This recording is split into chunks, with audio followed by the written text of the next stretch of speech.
Hey, welcome everyone to all those viewers out there. It's another episode of our The Block every Fridays, 9 o'clock in the morning, Central Standard Time. And it's a good topic because we're gonna talk about decentralized finance and we have a special guest today. But before that, let me bring in my co-host for this episode or the block, Dr. Tammy. Dr. Tammy, how are you? Hey, I'm great. How are you? I'm doing good. It's TGIF, and Yeah. I'm looking We're forward. back on the block. We're back in the block and looking forward for the weekend. But before the weekend starts, we're gonna talk about decentralized finance and Yes. ICORBP. So I'll give you the floor Okay. and go ahead. Hello, everyone. How are y'all doing today? It is Friday. And so we are back here on the block. So thank you all for joining us. And if you're joining us, please say hello to us in the comments. Tell us where you're joining us from. And hey, if you have any questions already, you can put those in the chat as well, and we'll answer those throughout the broadcast. So thank you all for being here. I am Dr. Tammy. I am the certification and accreditation a director for the International Council of Registered Blockchain Professionals, ICORBP, we like to say for short. And, this particular organization, this council, is really about making sure that you have what you need to be successful in the industry and the blockchain industry using blockchain technology. And so we certify you based on your credentials. So, and those credentials could be from experience you have accumulated over the years and or formal training and education. And so we like to collect those documents, those artifacts, and put them all together and then issue certification based on that. But we also do accreditation of organizations, companies, institutions, academies who are wanting to make sure that their program has a level of credibility. And so that's part of what we do, and a little bit of what we do. And we look forward to working with you. So you can always reach out to us by going to icorbp.org, or you can contact the certification department by going to CERT at icorbp.org. So thank you all for joining us here. And we're going to talk about decentralized finance on the block. This blockchain continuing education program is brought to you by our major sponsors: HTML Coin, Utility Coin Beyond the Hype; Althash University, your online school in the fourth industrial revolution; Libra Codes, take control on your NFT creation; and Credence Hub, verified credentials, anytime, anywhere. We also would like to thank our partners. OMG, speaking of our partners, we have been doing some amazing things with ICORBP with our partners. And so we are really excited about sharing some of those things this coming year as the year progresses and what we have going on. So I just, seeing that video, Doc Vince just kind of reminded me like we've been doing some interesting things behind the scenes with our partners. It's really trying to set up what we offer, the other things that we'll be offering as far as ICORBP. So, hey, are we ready? And you're on mute as usual. So, we got to do that at least once. I'm muted as usual, and at least once per episode, I keep myself muted. So anyway, it's not the block, it's not me if my mic is on always, so it should be muted. Anyway, we do have a special guest today, and I mean he's gonna introduce himself, more of Yes. the background, because I think I won't do any justice given the fact that he has those credentials. So we're gonna pull him anytime right now, and and I hope we could mention his name correctly. I'm gonna give it to you, Dr. Tam. Give it a shot. Oh, is that putting me on the spot or what? I'm used to doing it. So Go I ahead, love it. call our guest, and let's see how if we can do justice pronouncing his last name. Oh my goodness. So y'all, please welcome Fermin Barrenechea, and he's going to share with us his knowledge and his expertise in the area of decentralized finance. Now he has many, but we're going to start there. Hi, Fermin. Welcome. Hello. How welcome everyone who's watching us from all over the world in different time zones. Happy to be Yeah. invited to grace this show and share what I know about the topic for tonight, which is decentralized finance. Yes. And we're on, different parts of the world because it's morning here, and y'all know in the morning I'm getting it together during this time. And it's evening for him. Like he's probably like, I should be in bed by now. Or winding down. So Don't worry. I'm a night owl, so oh, we're good. We're good. good. So That's great. please introduce yourself. Tell us who you are and what you do, and just kind of let our audience know some of your background. Sure. Basically, the reason I got into cryptocurrency eventually is primarily because of my banking and finance background. I used to work with leading international financial institutions for over 13 years. And then afterwards, I did a shift in career and moved over to an international trade inspection company. But even then, finance has always been a topic near and dear to my heart. So when I finally left corporate life, I have concentrated on being a cryptocurrency advocate, investor, and trainer. So, with my partner, we co founded Musegan Training Academy, where our goal is to teach people about blockchain, cryptocurrency, and trading, and how they can participate in the growing cryptocurrency market. Awesome, awesome. And Musagan is actually one of our partners. So yeah, so we have had Furman on here before, and so it's really good that he could join us again to talk about this particular topic. So we have a range of those who are joining us, those who are in this space, those who are just now that there's been all this buzz going on about the different things as it relates to blockchain technology and cryptocurrency and all the things that you mentioned, finance. So we have some that are newer to this particular industry and just trying to get in it because now they're hearing all these words being thrown around. So let's start there. So let's start by considering that particular audience, those who are just coming into the space. Could you just share with us what is decentralized finance from your perspective? Sure. Well, finance as we know it in the traditional space, right, is you needed financial services, you go inside a bank, speak to the teller, branch manager, whatever. So it's a traditional brick and mortar setup. Now, envision a situation where you can do all this digitally. It is on the blockchain. So therefore, it is decentralized.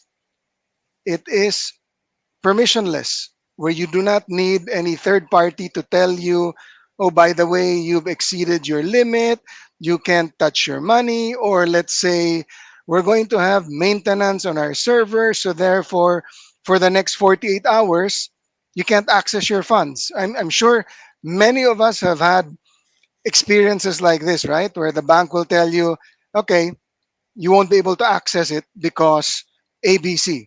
Right. Now, the moment you've shifted over to decentralized finance, literally 24/7, you control your money. In a nutshell, I think that's the simplest way to say it.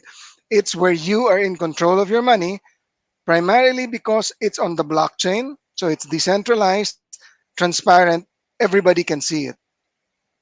Yes, yes. So are there any risk Oh, sure. with I that? mean, let's face it. It's impossible to say that there's no risk in anything, right? Now, what is the heart of decentralized finance? The heart of decentralized finance is what they call a smart contract, which basically is a computer program where the terms and conditions are outlined and then it is allowed to execute. I guess the best analogy I could make is it's sort of like an Excel function, if you know, like the if then function of Excel, right? Provided, let's say, conditions A, B, C are met, then the following things will happen on Excel. That would be a good way of looking at a smart contract. It's a series of if then equations, which once you launch it, nobody can correct it, nobody can change it, nobody can stop it. Now, what does that raise though? Because it's a contract and it's a code, it is possible that there are errors in the code, right? That's always possible. It's a computer program. So if there were mistakes in that contract, whether intentional or accidental, that is a risk.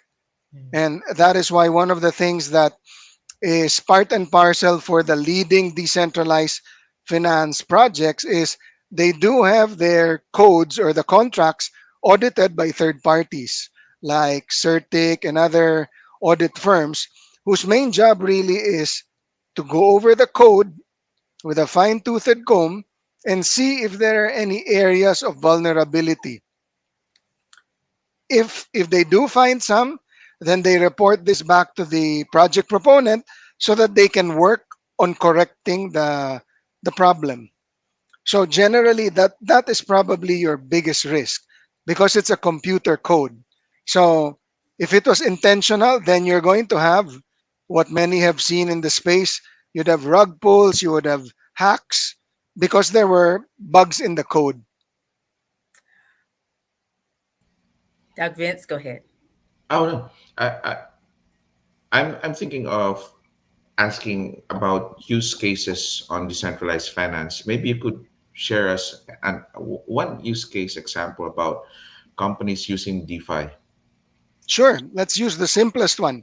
How much do any of you get when you deposit your money in a bank?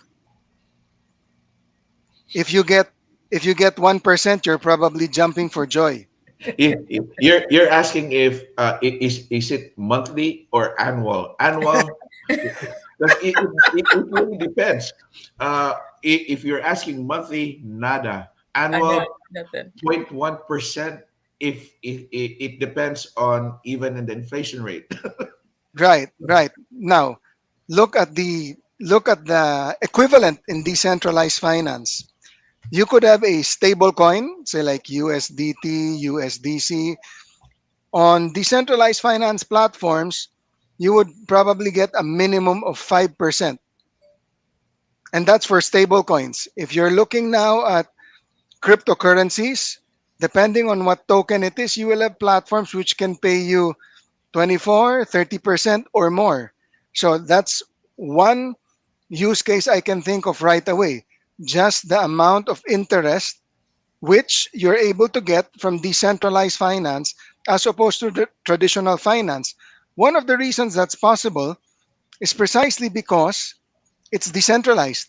So you don't envision a situation since this is digital, I don't need to have physical offices.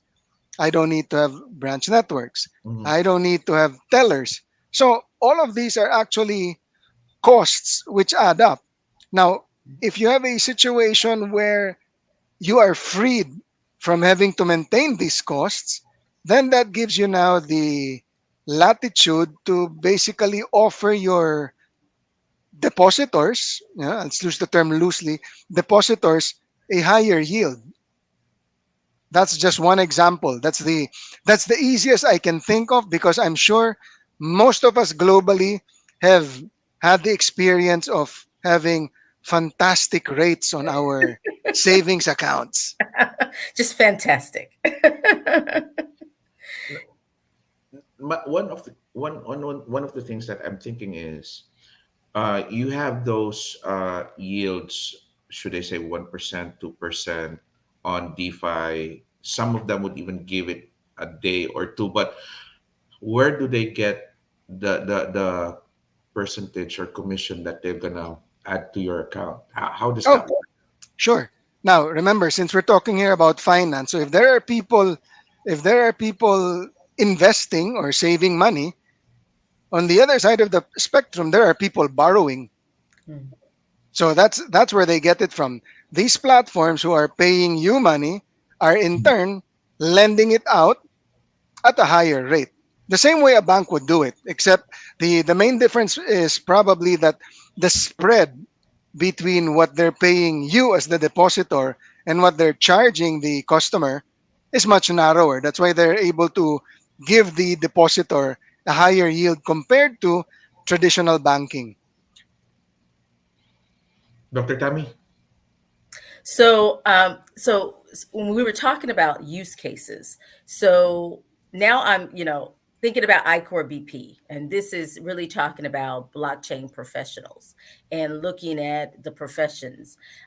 So what are, and this could be for you too, Doc Vince, like anyone can really answer this. What are some of the types of jobs, careers, things that people can get in if they wanted to do something related to DeFi or in the DeFi space? Okay.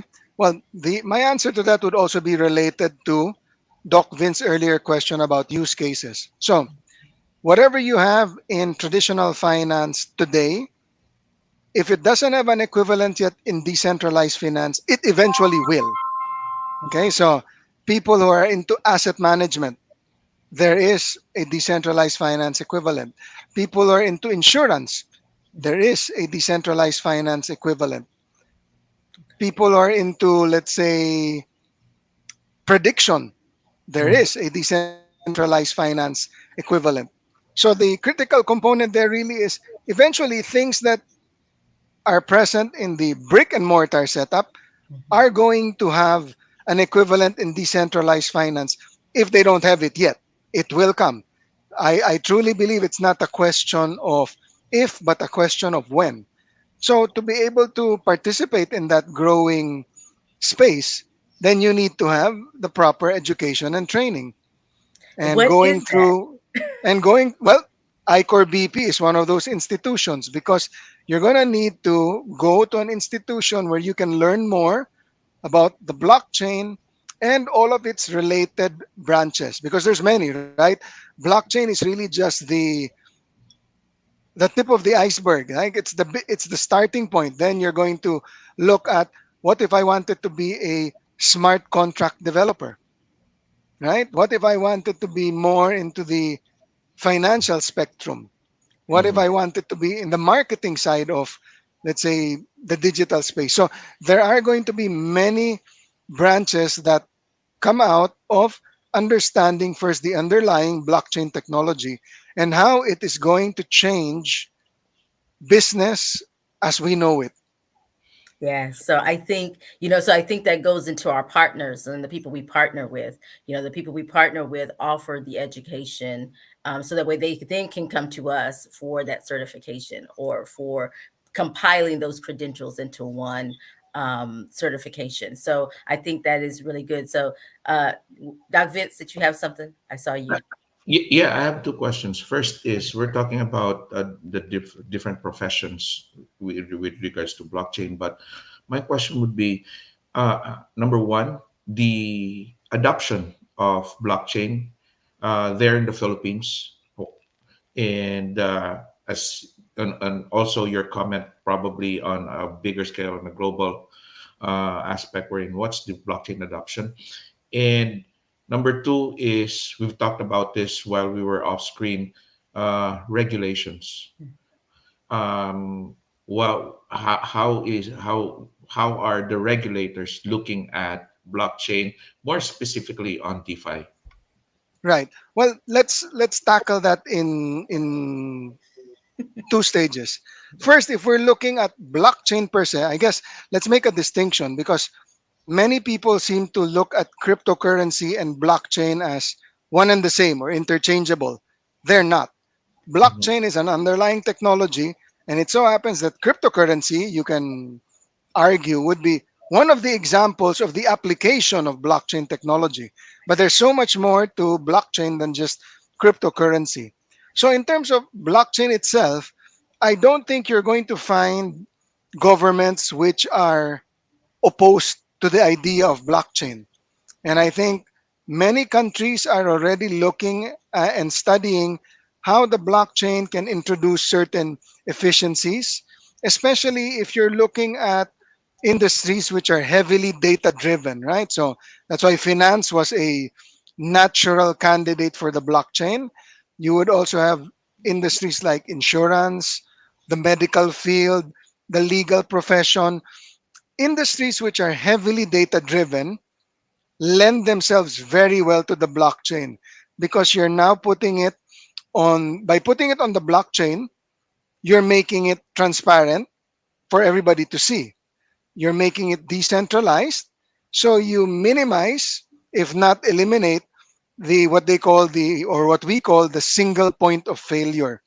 Now, going back to Doc Vin's question about regulation, the issue where regulation comes in is really more because of cryptocurrency itself, not so much blockchain.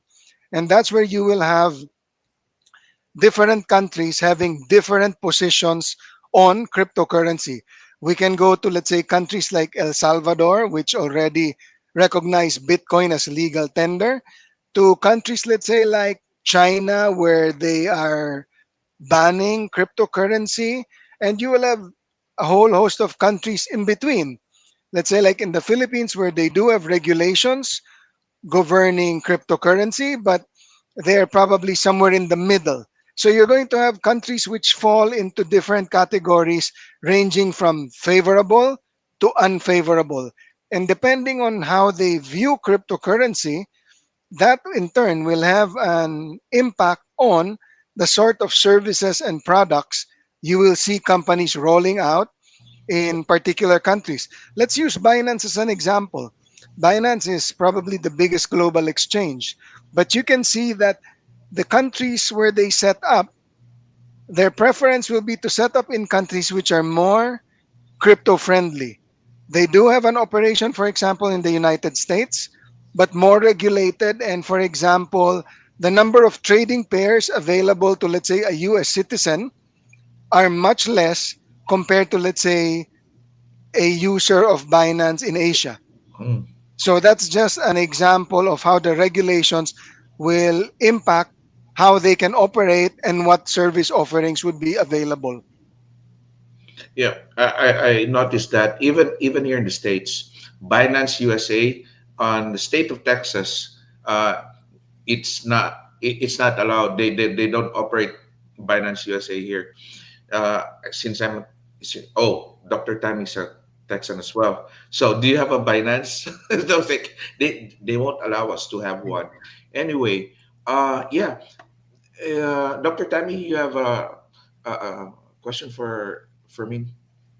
No, I really don't. Besides, since I know we are talking about this, and I was just curious, is there anything else that we haven't discussed or shared about decentralized finance that you want to share? Wow, there's that. The thing is, literally, we're just beginning to scratch the surface. I mean, when people ask me, is it too late to enter the market now? And I always tell them, it's never too late because I always tell them, if you look at cryptocurrency and blockchain, literally, it's still a drop in the bucket. And part of that is precisely because put yourself, let's say, in the shoes of a traditional banker whose business model is getting seriously challenged by the blockchain. Hmm. That gives you two choices. You either embrace the change and find a way to adapt, or resist and stick to the old way of doing things. And so that's also what I tell the students. It's technology. And we've seen what happens with technology, right? The technology is going to continue with or without you. So that basically leaves you with two choices. You want to be part of the change, or do you want to risk getting left behind? There's no right or wrong answer, but the choice is really up to you. And I suppose I speak for all of us on this broadcast. Clearly, we've made the decision that we want to be part of the change. That's why we're doing our part to learn, to study, see how we can engage and engage others so that they join us on this journey of learning.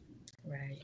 And I Where like do that you, you said that. because we're talking about, I know we've kind of mentioned it throughout the broadcast today, is the future of DeFi. And I Mhm. think part of that future, and what I always tell anybody, whether I'm talking about blockchain technology or Web3 or whatever, NFTs, whatever we're talking about, in general, whether I'm talking about them on the show or in face to face or in one of my mentoring sessions, it's really about you just looking at what you like to do, what you do, and see how that particular idea, that concept, that software, that technology, whatever it is that we're talking about, is connected to what you do. And I think that's basically what you were saying. Like you either are or you're not. And the best way to start is to really see if I'm in banking, if I'm in insurance, as you were saying, if I'm in any of these things, how will decentralized finance affect what I'm doing? How does it impact what I'm doing? And start from that place. So I really like that. So thank you. Go ahead, Doc Vince.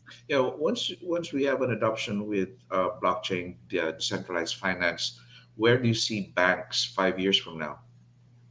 Oh, you're gonna see your banks are the way I see it. Banks are going to have to evolve. I mean, you can look at countries in here in Asia. There are banks which have literally set up shop just by getting digital licenses. So maybe if they had a branch, physical branch, maybe one branch, and that's it, and they're able to compete. Why? Because they don't have the same upfront investment in infrastructure costs like branch network, Mm. having having all the staff.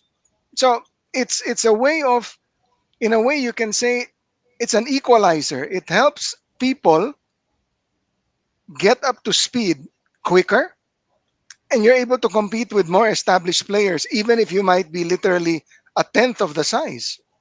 Right. Much the same way that the internet became an enabler for a lot of small and medium businesses, which allowed them to compete with the big boys. Yeah. It gave them now a way that they could match up. I mean, not necessarily in scale, but in terms of who they can reach. So in that respect, blockchain is also going to do that. And again, I go back to what I said earlier. There's no right or wrong answer, but you run the risk of being left behind. So the choice is yours. The Hmm. technology, the change is going to happen. It's not going to wait for you to decide, oh, now I think I want to get on board. That's really your call. But advancement is going to happen with or without you. And Dr. Tammy, I have a follow up for that, and I'm going to ask Fermin your thoughts about this. Because we talked about institution. Shark Tank star and O Shares investment advisor, Chairman Kevin O'Leary. Where is that? I'm going to show the screen there. Oh, perfect. Kevin O'Leary predicts that one day blockchain and crypto will represent the 12th sector of the S&P 500 and is very confident sensible government crypto regulation will happen before mass adoption. First, your thoughts about that, and maybe you could expound more what is 12th sector of the S&P 500. Well, I think that's true. When he says, you notice he says the crypto regulation has to happen first before you will have mass adoption. And if I use that specific to the US setting, that's definitely true. Because let's say you have institutional money, let's say fund managers, right? They cannot invest, or they would not invest in a product when they are unsure about the regulatory treatment. How would it be treated for tax purposes? Very basic for anything in finance. So until that is clear, or at the very least it is made, it's no longer as vague as it is today, Mhm. there's still going to be a barrier in terms of when will institutional money come in droves. You already have it happening in tranches, right? You have Michael Saylor with MicroStrategy being a Mhm. Bitcoin maximalist and buying Bitcoin, making it their treasury asset. You have Tesla also buying Bitcoin. So you've got companies already beginning. But the floodgates, so to speak, that happens when crypto regulation is adopted. Because then the players who want to enter will now know, okay, how do we navigate? What can we do and what can't we do? Because right now it's still gray. What you've had is the US government saying they want to look at putting some form of regulatory oversight, but they haven't said what sort of oversight. So, unless you are one of the more aggressive, or let's say you're a risk taker, many of them will stay on the sidelines and wait. How big And is when you the say, private and sorry, sector? one other thing, when you say the sector, is because if you look at how the S&P 500 is Mm, divided, that's divided according to big, broad industry sectors. So I guess what Kevin O'Leary is saying is eventually blockchain slash cryptocurrency will grow to such a level that it's going to be too big to ignore, and it will be Wonderful. a class in and of itself. And I think you see that already with, let's say, Bank of America, Merrill Lynch. They've already been telling their private banking clients cryptocurrency, for example, is an asset class which is already reaching a certain mass wherein it's becoming too big to ignore. Before they could say, "Oh, it's a flash in the pan, it's a passing fancy, it's a fad." That's no longer the case. Many of the mainstream banks are already saying it looks like it's here to stay. We mm. need to find a way for us to be able to participate because our customers are asking for it. If we don't do it, then our competitors will do it. So the nature of the business is they've got to find a way to remain relevant. Because if their investors, or let's say their clients, want it and they don't offer it, their clients will go to somebody who does. Dr. Tammy, aren't we in the right situation right now wherein we are here before the regulations? Yes.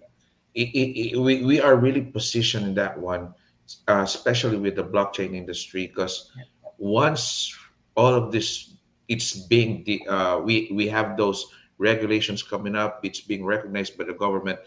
Oh my goodness. And I'm sure people will really have to understand what blockchain is and what ICORBP, Musagent can offer to them with regards to the blockchain industry.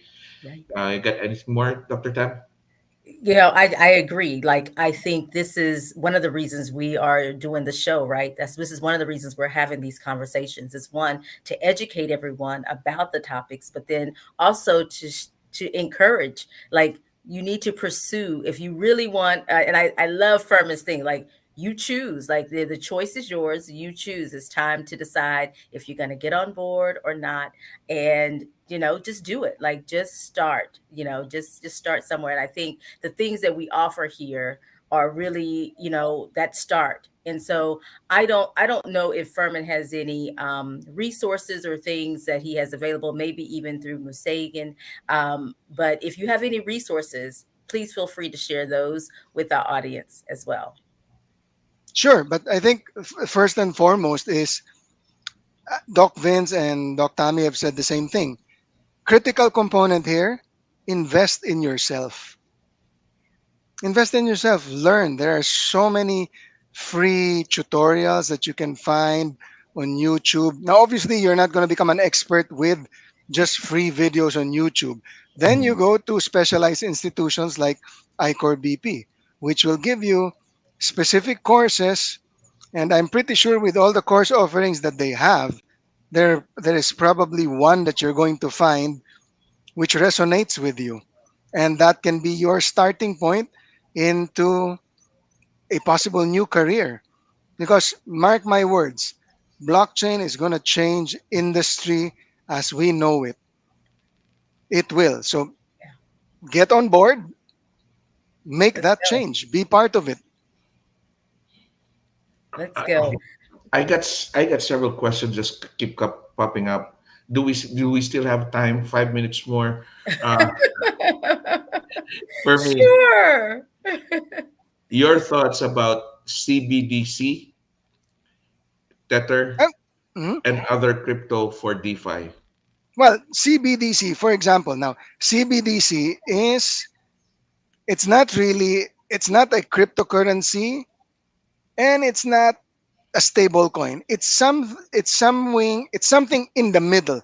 It's like a hybrid, and I would say, in my opinion, that is government's attempt to try and also participate in in the space. But one thing that you will see, regardless of where the CBD is issued, is it's still going to be centralized. You're not going to have a decentralized CBDC, because it runs counter to the Mm-hmm. term central bank digital currency. So by default, when they issue it, it's still going to be centralized, but you'll be able to enjoy the benefits of a cryptocurrency, such as it will be quicker to transact. It can allow for a broader reach, right? Because, for example, one of the limitations of current finance would be, what if you live in a far flung area? No physical, no physical branch network, where you'd probably have, let's say, like I'll use the Philippines as an example. It's a country with over 7,100 islands. Okay, you live in one of the islands where you are on the farthest point, and you Mm-hmm. would have to travel a couple of hours to go to the city center to avail of the services of the bank. But now, the moment you've got, let's say, a cryptocurrency or a central bank digital currency, where as long as you've got an internet connection, you'd be able to use the CBDC. So you can see that if you had a CBDC, certainly your ability to reach those who are unbanked increases tremendously. Tremendously. And how is the Philippines? Um, how does the Philippines approach CBDC? Well, right now they said they're studying it, and that is par for the course. There are many countries that are currently still in various stages of evaluating the merits of a CBDC. And again, I go back to one of your earlier questions, Doc Vince. The reason why it's still difficult to have a general position across the board, very simple: regulation. Regulations. Yeah. How can you have, let's say, a universal CBDC if in country A they accept cryptocurrency, but in country B they don't? So very difficult. So Mm-hmm. each country is going to have a different approach to how they do a CBDC, if at all, and that will always be heavily tied to the regulation and the framework they have in country at the moment. We have Johannes Dow here. He just got in. I just want to say hello, Johannes. How are you? Hello. Hi, hello everybody. Nice to be Surprise. here. Hey, yes, how are you? Haven't expected to get me on stage. Was happy on backstage. Listen. Yeah, we just called you just to say hi, and then I'll remove you right away. Ah, cool. No, no, no, no. So anyway, we were talking about DeFi, and this is a very interesting topic uh, on my part, because I'm trying to understand how the money works and how it will be used by the government, especially you know in the future. Now CBDC, um, money should be, for example, we have gold standard, $1 you have paired with gold, so to have its value. Now if we have the this one for CBDC, where's the value of the money? Well, same thing, Doc Vince, because let's say the dollar that you're holding, where does the value come from? The value comes from your faith and trust that the US government will stand behind that dollar bill. So when you talk about a CBDC, that is simply your dollar bill made into a digital equivalent. So you're still relying on the full faith and guarantee of the US government because it's issued by the US government. So that's where the value will come from if it's a central bank digital currency. I guess the simplest way to explain it is it would be the digital equivalent of your fiat. So if you believed in the fiat, then you believe in the digital currency equivalent of that fiat because it's backed by your government.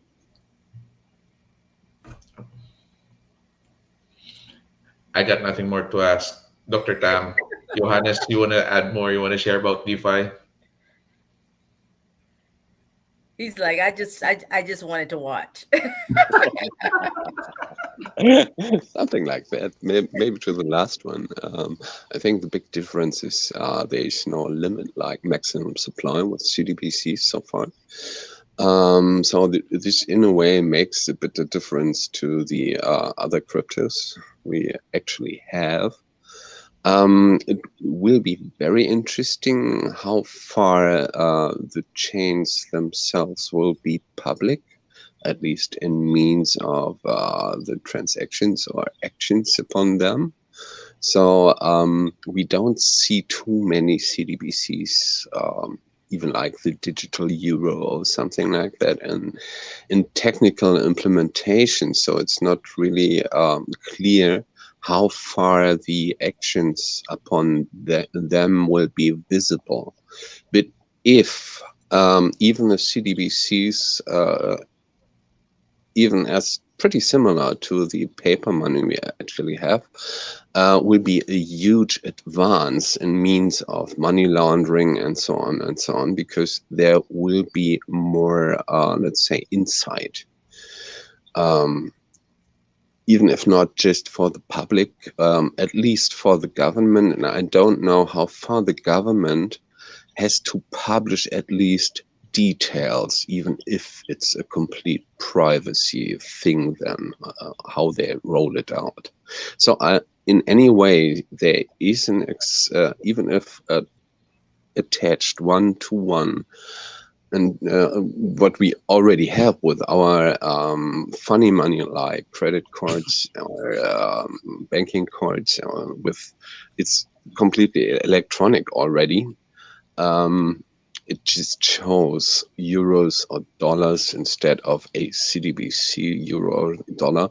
It will be a big advance in those money matters means. Now that's a very good point, Johannes. In fact, I'd like to give an expound on that. For example, if you look at what they did in China, China has been doing a pilot and testing their CBDC for several years now.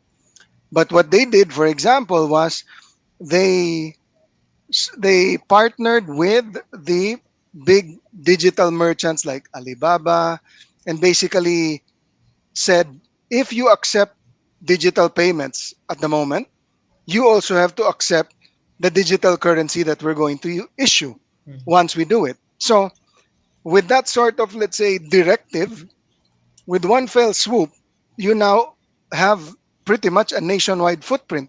Anybody in China who uses digital platforms is now also going to be exposed to the central bank digital currency by the time they decide to launch it.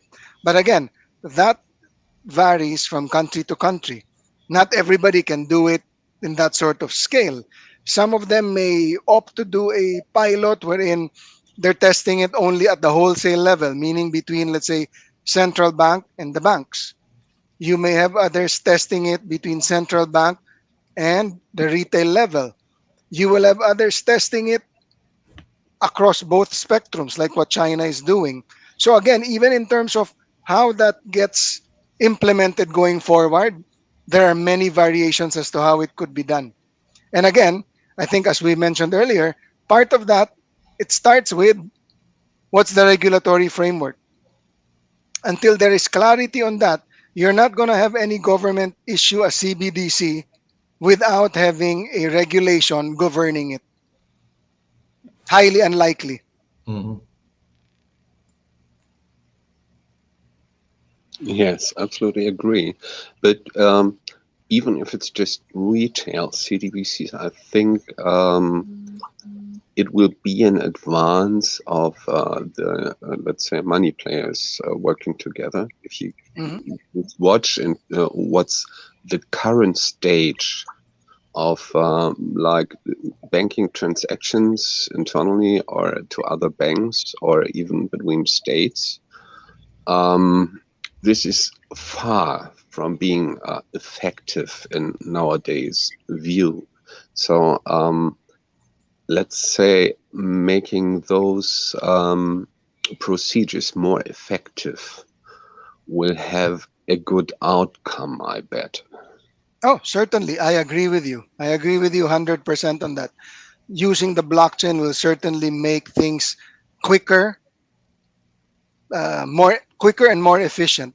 Not to mention allow you to reach more people than you currently reach right now with a traditional brick and mortar setup.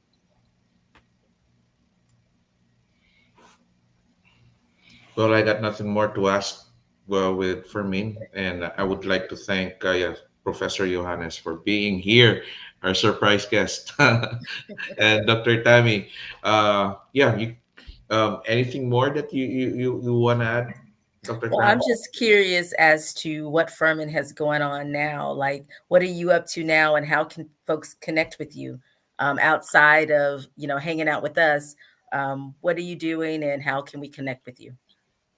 Well, we at Musegan, we are currently calibrating our service offerings to take into account that most activities are still done online. So even though the situation from the pandemic has improved, I guess we still find that people are a bit hesitant to just rush out of the house and start learning new things. So, to the extent that we can bring this online, similar to what ICORBP is doing, right? One reason that you're able to reach many people around the globe is because you're doing it online. So, Yeah. we're looking to see how we can also calibrate the service offerings to be able to reach more people quicker, Mhm. regardless of where they are and regardless of time zone. So that's what we're currently working on in terms of the service offerings that Musegan has. And so, how can we contact you and/or find out more about Musegan? Sure, you can go to the Facebook page of Musegan at musegan.io. Let me put it in the chat box. Okay, awesome. Thank you. And just follow the page so that once we are ready with the updated service offerings, then it would be indicated on the page. Oh, awesome. Awesome. And so we'll let Doc Vince definitely put that in the chat so y'all can get it on whatever platform you're on, you're joining us from, and it's on the screen. So there you go. So definitely connect with them and stay connected with them so you know what's the latest and greatest with them. Like I say, they are one of our partners and they do have an offering of services. And we'd love for you to take part of it and be a part of what they're doing as well as what we're doing here. And so, Doc Vince, that's all I have. Thank you all for joining us. Thank you all for being here. It has been another episode on the block. Fermin, thank you so much for your time and for being our special guest today and hanging out with us and sharing so much valuable information to get us started on the right track and making sure you said it a couple of times, we make the choice. And so we want to make sure that folks have what they need to make that choice. So we hope we have started the conversation, have started you thinking about decentralized finance and blockchain technology and how you want to enter the space or where you want to start as far as your education. I think we've mentioned it several times. Althash University has several courses, and that's one of our partners as well, where you can also pursue more education and training as it relates to the topics that we talk about here on the block. So, Doc Vince, you're on mute. No, I'm just kidding. I'm like, you're on Nice mute. one, You're nice definitely one. on mute now.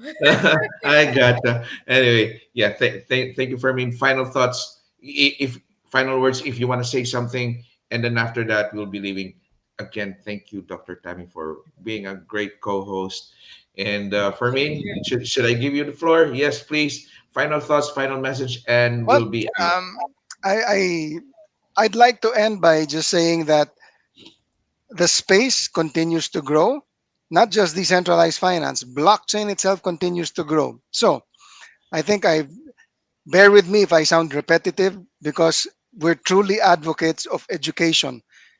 If you want to learn, you have to start by investing in yourself. Nobody can make that decision for you. You have to decide whether you want to be part of the change or get left behind. It's not a question of it's if it's going to happen. I tell you, it's already here. It's just a matter of whether how quickly the industry you're in gets impacted by this technological change. So prepare yourself. How do you prepare yourself better? By learning more about it. The choice is up to you.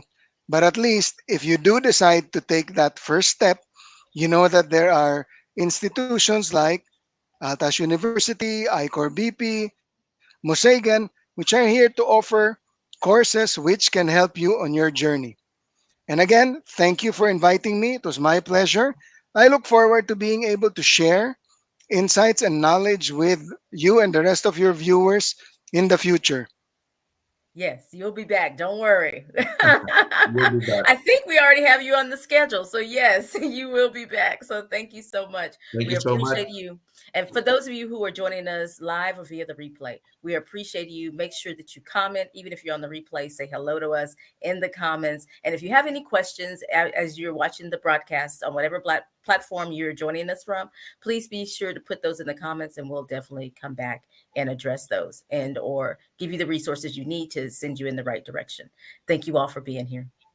Thank you. Don't forget to like, share, subscribe. Mr. Fermin Barrenechea of Musegan and Dr. Tammy Francis in the block. See you next time, Friday, 9 o'clock in the morning. Bye now.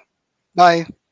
This blockchain continuing education program is brought to you by our major sponsors: HTML Coin, Utility Coin Beyond the Hype; Althash University, your online school in the fourth industrial revolution; Libra Codes, take control on your NFT creation; and Credence Hub, verified credentials, anytime, anywhere. We also would like to thank our partners: